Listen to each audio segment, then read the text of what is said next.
আসসালামু আলাইকুম প্রিয় বন্ধুরা, আশা করি সকলেই ভালো আছেন। আমিও ভালো আছি। কাতি অগ্রাণ পুষ মাস আসলে খাল বিল নদী নালা কিন্তু অনেক কিছু শুকিয়ে যায়, কিন্তু আমরা অনেকেই ভাবি যে পানি চলে গিয়েছে, নদী নালা শুকিয়ে গিয়েছে।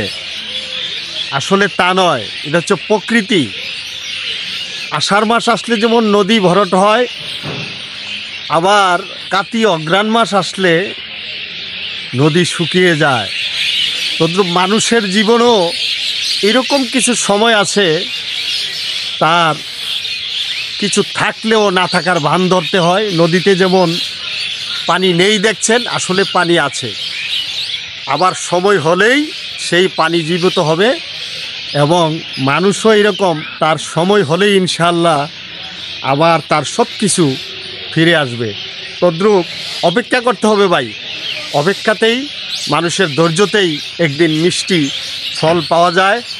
আর অপেক্ষাটাই যেন তার জীবনে সুফল টেনে আনে। যদি ভিডিওটা ভালো লাগে অবশ্যই শেয়ার করে পাশে থাকবেন, লাইক দিয়ে পাশে থাকবেন। যারা ফেসবুক থেকে দেখছেন পেজটিকে ফলো করে রাখবেন। যারা ইউটিউব থেকে দেখছেন তাদেরকে অনুরোধ করব চ্যানেলটি সাবস্ক্রাইব করে পাশে থাকার জন্য। আসসালামু আলাইকুম।